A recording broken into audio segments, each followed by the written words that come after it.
안녕하세요. 오늘의 교회 백사원 목사입니다. 오늘은 2월 8일 목요일 아침입니다. 오늘도 변함없이 하나님의 말씀과 함께 하루를 시작하는 여러분 모두에게 크신 하나님의 놀라운 은총이 종일 함께 하시기를 바랍니다. 오늘부터 마가복음을 시작하게 됩니다. 오늘은 마가복음 1장 1절부터 11절까지 말씀인데요. 마가복음은 4가지 복음서 중에 가장 간결하게 핵심적인 사항만 간추려 놓은 복음서인데요. 이 마가복음서가 다른 복음서와 다르게 놀라운 특징을 가지고 본문을 시작하고 있는데, 오늘 본문 1절을 한번 읽어보겠습니다. 하나님의 아들 예수 그리스도의 복음의 시작이라. 본문은 이 마가복음 전체가 하나님의 아들 예수 그리스도라는 복음을 다루고 있다는 이야기를 하는데요. 이것이 복음이 이렇게 시작됐다 하는 복음에 관한 선언이 들어있지 않습니까? 여러분, 그런데 그리스도의 복음이 어떻게 시작되었겠습니까?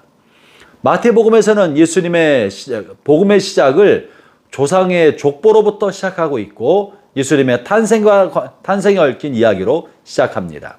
누가복음에서도 예수님의 탄생에 관련된 신비로운 이야기와 놀라운 동정녀 탄생에 관한 이야기로 복음을 시작하고 있는데요. 그런데 마가복음에서는 이 복음이 어떻게 시작됐다고 다루고 있느냐 하면, 마가복음에서는 요한의 사역으로부터 복음의 시작을 알리고 있습니다. 2절과 3절을 제가 읽어보죠. 선지자 이사야의 글에 보라, 내가 내 사자를 내 앞에 보내노니 그가 내 길을 준비하리라. 광야에서 외치는 자의 소리가 있어 이르되 너희는 주의 길을 준비하라. 그의 오실 길을 곧게 하라. 기록된 것과 같이 하면서 세례 요한의 사역으로부터 시작함을 알리고 있습니다. 여러분, 마가복음에는요, 예수님의 어린 시절에 관한 이야기가 없습니다. 마가복음에는 동정녀 탄생의 신비에 관한 이야기도 기록되어 있지 않습니다. 동정녀 탄생이야말로 예수님이 하나님의 아들이심과 신적 존재라는 사실을 강력히 보여주는 내용이 아니겠습니까? 그럼에도 불구하고 마가복음에는 그런 얘기를 기록하지 않고, 오히려 마가복음은 요한의 사역으로부터 복음이 시작되었다고 말하고 있습니다. 이것은 하나님의 사역에 있어서 무엇이 중요한지를 보여주는 내용인데요. 형제자매 여러분, 하나님의 역사하심, 하나님의 사역은 그 사역 그 자체로만 구성되어 있지 않고, 그 사역을 위한, 하나님의 역사하심을 위한 준비 과정이 있다는 것입니다. 그 준비 과정부터 하나님의 역사가 시작되었다는 것을 말해주죠. 다시 말하면 예수님이 이 땅에 오셔서 예수님 행하시는 구원의 사역, 인류 구원의 사역인 복음은 어떻게 시작됩니까? 예수님의 오심을 준비했던 요한의 사역으로부터 시작된다는 것이 오늘 마가복음 1장 앞부분에서 보여주는 핵심적인 내용인 것입니다. 여러분의 삶 속에서도 동일합니다. 하나님이 여러분의 삶을 통해 이루고자 하는 큰 일이 있을 때 그 일을 준비하는 과정으로부터 하나님의 사역이 시작된다는 것을 알아야 합니다. 그러면 우리가 어떻게 하나님이 우리의 삶 가운데 행하시도록, 하나님의 놀라운 역사와 기적이 나의 삶에 나타나도록 우리가 하나님 앞에 준비할 수 있겠습니까? 오늘 세례 요한은 예수님의 오심을 어떻게 준비하였습니까? 4절과 5절이 그런 내용입니다.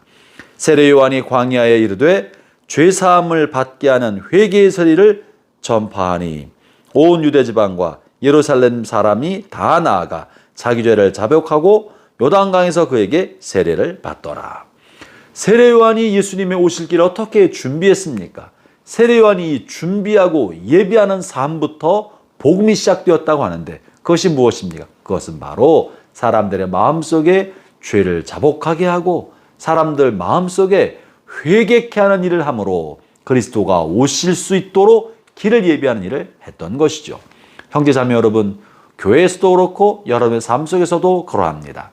여러분이 하나님 앞에 간절히 바라는 바 기도의 제목이 있습니까? 하나님의 기적의 역사와 하나님의 큰 역사가 여러분의 가정 안에서, 삶에서, 일터에서, 여러분의 사업체에서 나타나기를 원하십니까? 이 하나님의 역사하심에는 사람 편에서 먼저 그 길을 예비하고 준비하는 과정으로부터 시작된다는 것이 오늘 본문에서 보여주는 내용인 것입니다. 어떻게 우리가 준비할 수 있겠습니까? 그것은 때로는 간절한 기도로부터 준비가 될 것이고, 또 어떤 것은 하나님 앞에 작정하고 예배드리는 것으로부터 시작될 수 있습니다. 솔로몬에게서 솔로몬의 통치와 솔로몬의 기도에 관한 응답은 어떻게 시작됩니까? 그가 하나님 앞에 일천번제를 드림으로부터 시작되는 거예요. 일천번제는 하나님의 역사를 위한 준비 과정이었던 것입니다. 형제자매 여러분, 여러분의 삶에도 하나님의 기도의 응답, 기적의 나타나심과 성령의 놀라운 역사 나타나기를 바랍니다. 그러나 이것을 위하여 주님, 내가 어떻게 주님이 행하시도록 준비할 수 있겠습니까? 내가 무엇을 예비해야 되겠습니까? 하나님의 오심, 성령의 오심을 위한 길을 내가 어떻게 닦겠습니까? 기도하고 그것으로부터 하나님의 역사 나타나게 된다는 사실을 잊지 마십시오. 오늘 본문에서 요한은 이렇게 주님의 오심을 세례를 베풀고 죄사함을 가르치며 회개하도록 사람을 준비시킴으로부터 시작했는데, 또한 하나님의 놀라운 역사는 이렇게 요한의 사역과 맞물려서 죄일이 이루어지고 있다는 사실을 발견하게 되는데요. 그것은 요한이 예수님을 물로 세례를 줄 때도 나타납니다. 나는 물로 너희에게 세례 주겠지만 내 뒤에 오시는 그리스도는 너희에게 성령으로 세례 주실 거다라고 요한이 말하지 않았습니까? 그런데 요한이 예수님에게 물로 세례를 베풀 때 하늘이 열리고 성령이 비둘기처럼 임하여 예수님의 머리 위에 임하심이 나타납니다. 성령으로 세례 받으심을 보게 된 것이죠. 예수님의 성령 세례도 요한의 물 세례로부터 시작하였고, 그 물 세례가 접촉점이 돼서 이 같은 일이 이루어지게 된 것입니다. 형제 자매 여러분, 여러분이 하나님의 일을 준비하는 사람이 됩니다. 하나님은 우리가 하나님 앞에 말씀에 순종하고 우리를 통하여 하나님의 일을 행하기를 원하십니다. 여러분을 통해 하나님의 크고 놀라운 일이 가정에, 또 여러분의 자녀들에게, 일터와 교회에 나타나게 되기를 바랍니다. 기도하겠습니다. 하나님 아버지, 우리와 함께 일하시길 원하시는 주님, 우리가 하나님 앞에 순종함으로 앞서가서 주님의 역사의 통로가 되기를 원하시는 주님, 가정 안에서, 일터에서 우리의 기도 제목을 향해서 하나님 기도 제목을 붙들고 기도할 때 먼저 이 일을 위한 순종의 제단을 쌓고 순종의 발걸음을 먼저 내어드릴 수 있도록 주님 역사에 주옵소서. 그를 통해 하나님의 크고 놀라운 역사를 볼 수 있게 주옵소서. 예수님 이름으로 기도합니다. 아멘.